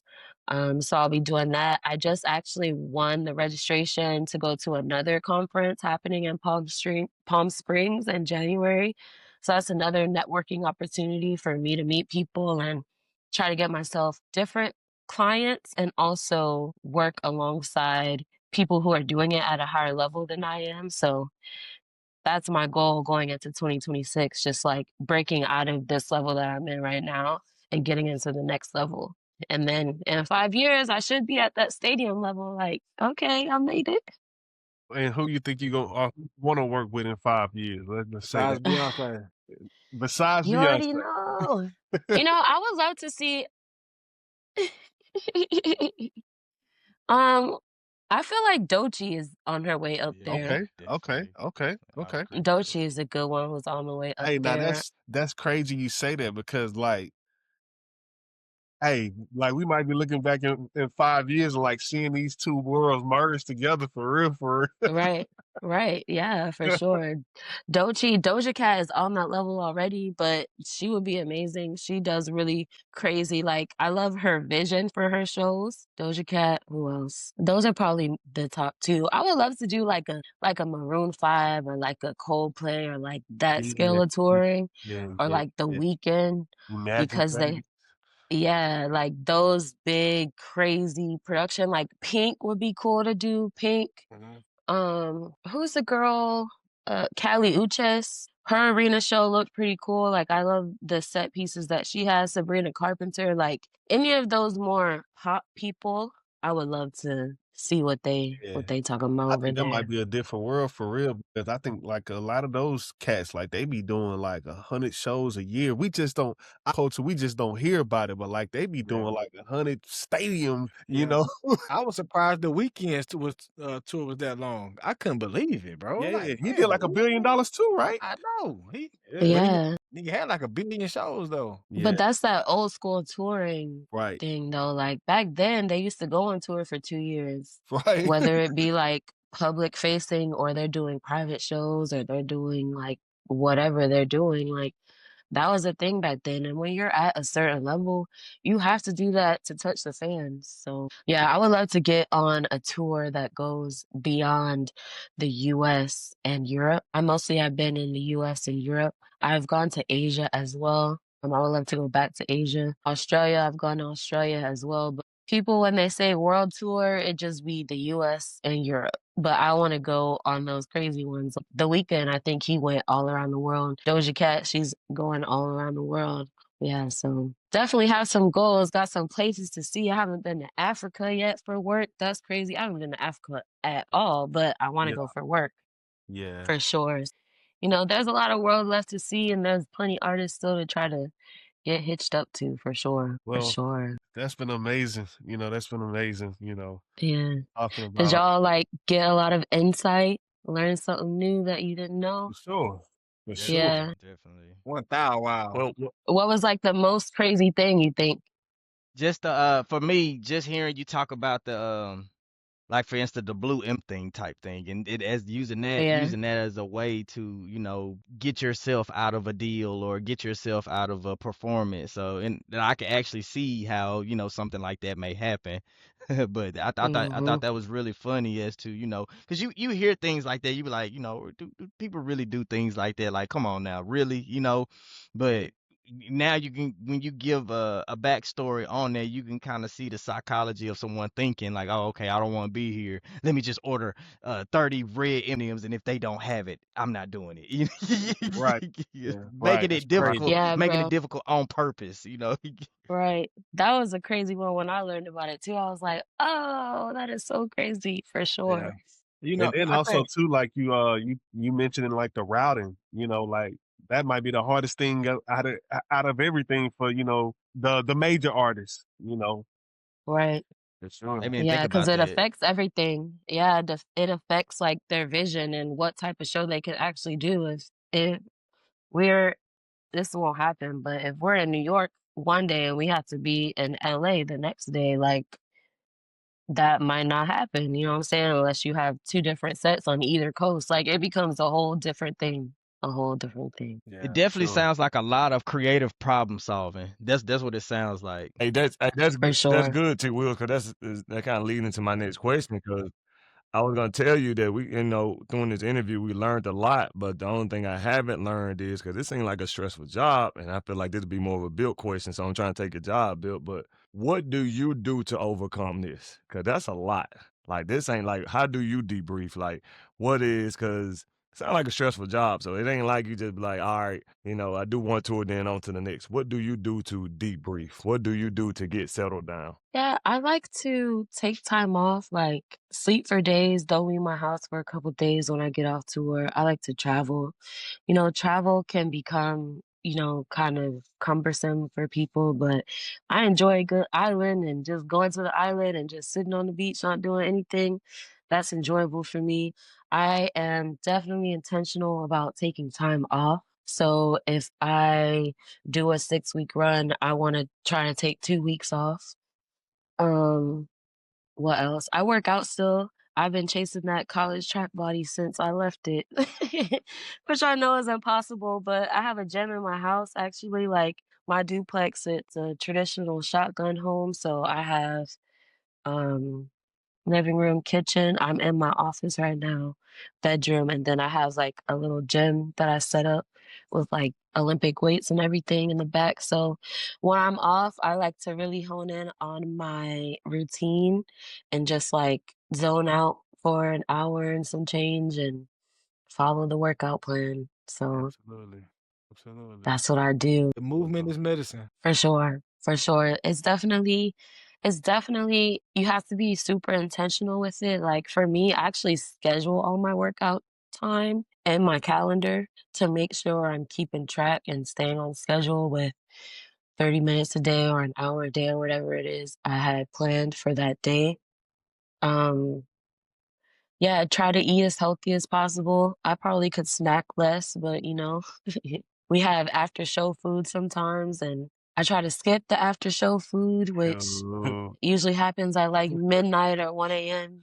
So we don't really need to be eating that late in the day, but try to make a point of choosing the healthy options at catering versus the bad stuff. Like you definitely have to be more locked in.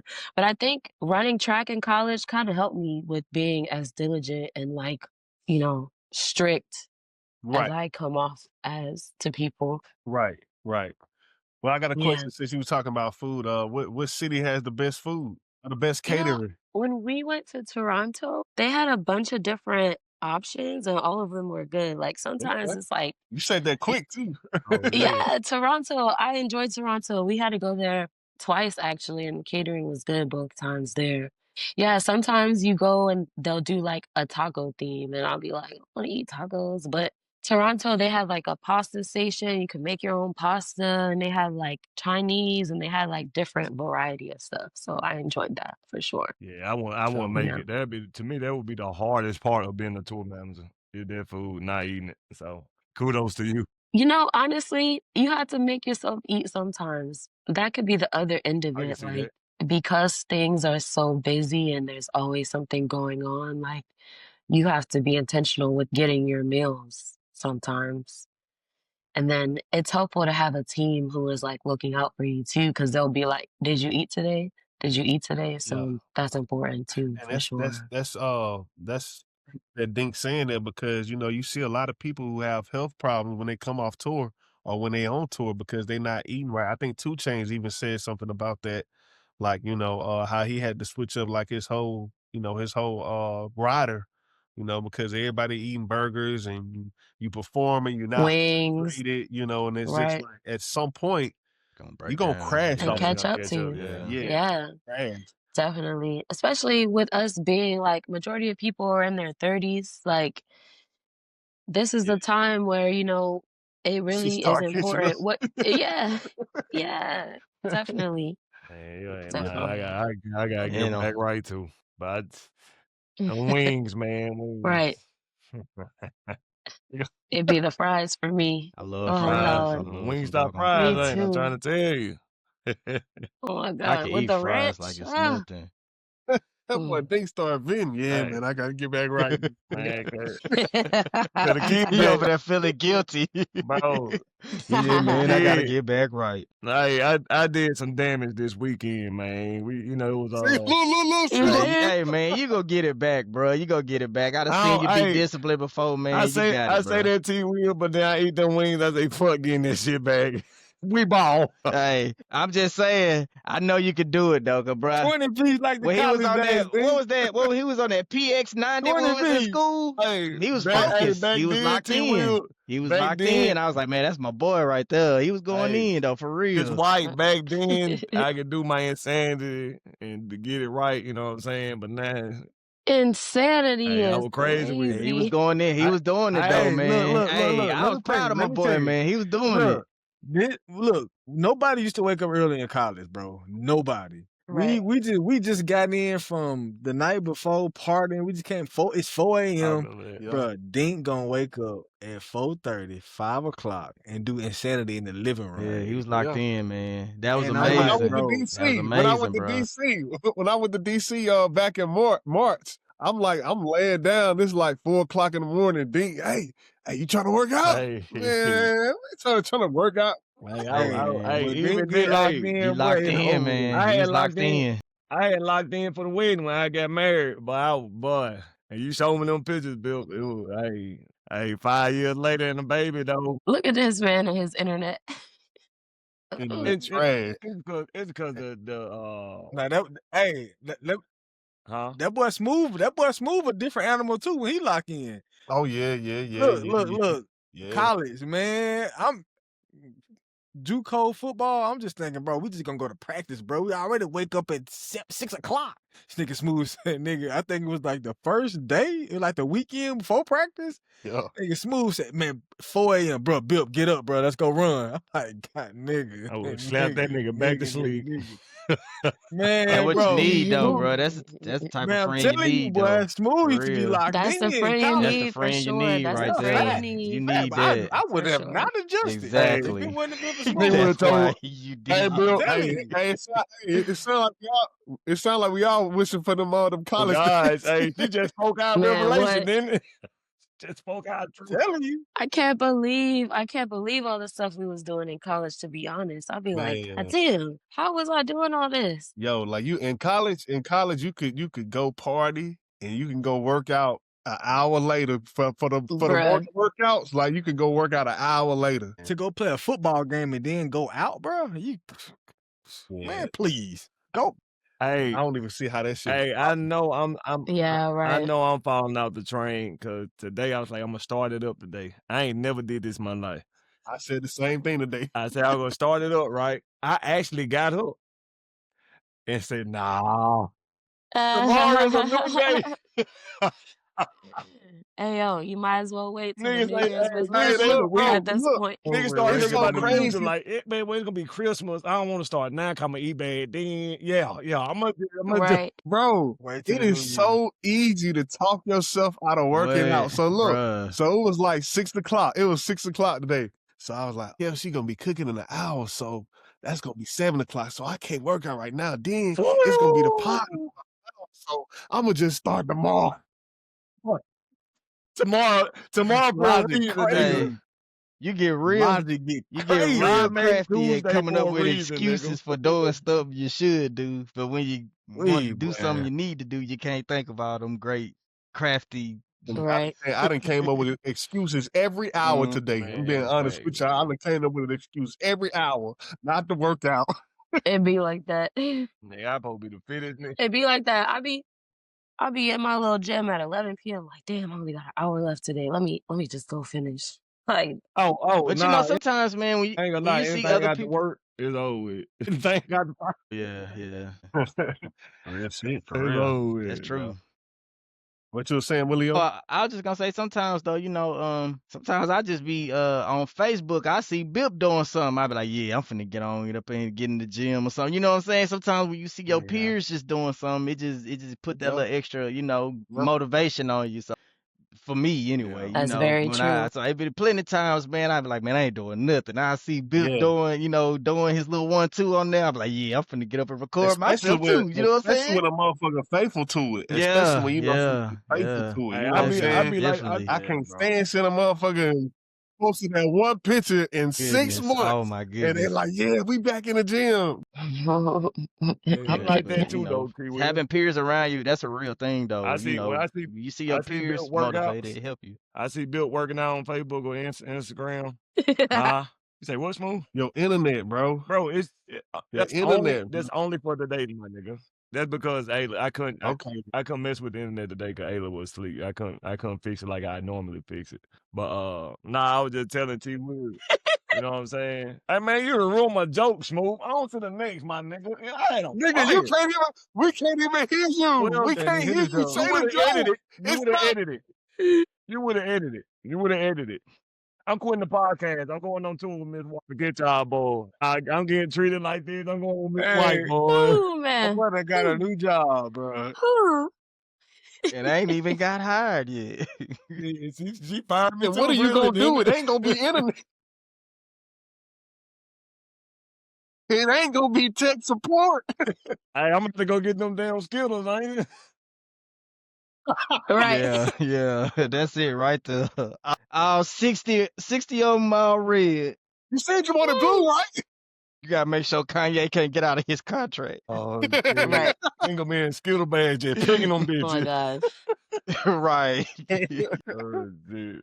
Well, Kyana, it was a pleasure having you. Like, this was really dope, you know. And we Yes. appreciate you. Of Thanks for course. having me. Yeah, I yeah, enjoyed it. for sure. Yeah, I can't wait to see the episode. For sure. I'm gonna send it to you. Yeah. I'm gonna send it to you before we drop it. Yeah, I might have to bleep out some shit like, ooh, Right. Yeah, Right. should I have said that? Yeah, when you Right. watched the episode, we had What are you gonna a say? wrong introduction at first. When somebody said Marshall Fault, we need to make sure of that. Earlier, Smooth, somebody said this is What you talking episode. about? What episode it was? 38. 38. Yeah, Yeah. Smooth. I thought Marshall Fault was 28. Nah, he wore 38 in his earlier years, I think. With He the did Rams? wear 28, but he wore 38 in his earlier years. I'm talking about the famous If I ain't 28 though. tripping. He famous for what? He famous for 28. Yeah, all right. This is an off air conversation. Yeah, we were talking about critiquing. I was just like, I was going to talk to them about that one. But all right, Yeah, this interview has been a pleasure though. Definitely. I learned a No lot, man. cap, This Miss was White, dope. no cap. Like, Yeah, this is a great one. yeah, it's Great interview. one of my personal favorite. Personal favorite too, Bill. It was. I do have to agree with Bill. This was very entertaining as far as like the learning. I mean, we learn from all our interviewers, but as far as like seeing different perspectives, like these boys have been to way more concerts than I have. But when I went to, one or two, it was fun learning the way you see different things from a different POV. And so that's why Right. that's why I like the most. I ain't gonna lie to you. I think this would be just Yeah. dope. I think it'd be dope for like, people to see what, touring is about. And I think it's dope too. Like it's a perspective like we don't, I think you got a perspective like people don't know about. Facts. Most people they Yeah. just get the perspective of the show. Or, seeing it from the audience standpoint. But, you speaking from a technical or behind the scenes basically. That's very interesting, to hear it. And again, I've when I was in theater, it just a lot of the stuff that you talk about, it just put me right back in the mind frame of when I was in theater in college. So it was really, really cool to hear and get extra insight on how big these huge, big $1 million productions are run. So yeah, this was definitely a great interview. I was more listening, because I was just trying to soak up everything that you were saying. But this was really, really cool. So yeah, kudos to you for sure. Hey, Yeah. Thank you Smooth, guys look, for having me. Y'all had amazing questions. Amazing questions. For sure. you provided insight and it's like a little jokey. You provided insight because now she probably gave us the reason why Future ass just dipped out of that concert we went to. He didn't say good night, DC, or nothing. That nigga said just dipped. That nigga didn't say shit. What? He left? Nigga, earpiece Oh, wasn't no. something That's what I'm saying. going That's on with probably the what happened. Now she tell us that probably right. Nigga It just probably got a annoyed the whole justifiable night. reason. Or the Right, fact that they actually had to exactly. He leave. Yeah. probably did. So shit, Yeah. that actually was an insight Yeah. for that though. But appreciate it though Yeah. so much. Now it's like as an audience member, you don't take it as personal. So like, No, I'm you still know what I taking it mean? personal. It's personal. It's still personal. You're right. You paid your I money, try so to, yeah, it's always so interesting to me to go back and look at the comments whenever like stuff is posted about this artist did this and that and this and that. I'm always looking at it from the perspective of, well, what happened behind the scenes? Because a lot of times, like, there are so many people who work day in and day out to make these shows happen. And sometimes stuff that's out of your control just happens. And it's like, give the artist grace. Now, some people, the ones you can't really depend on, but it's like some people, the other ones that they do a good job and they make an honest effort. Like, just think beyond you bought a ticket and you went. Like, there are people too, and then there's so much behind the scenes that happens. Give folks grace is what I like to say in general. So we gonna end it on that. Yes, sir. Appreciate Well, it. thanks for having me. Happy holidays, y'all. Thank you. Y'all, Thank happy you. You as holidays. well. Appreciate y'all tuning in to episode 38 of the Phone Home Podcast. I don't know if it's Marshall Falk or not. We'll find out. Indeed. Alright. Okay. Take it Good easy. night. Alright, water. Y'all, boy. Yup, love y'all, My boys. Love you, man. Water.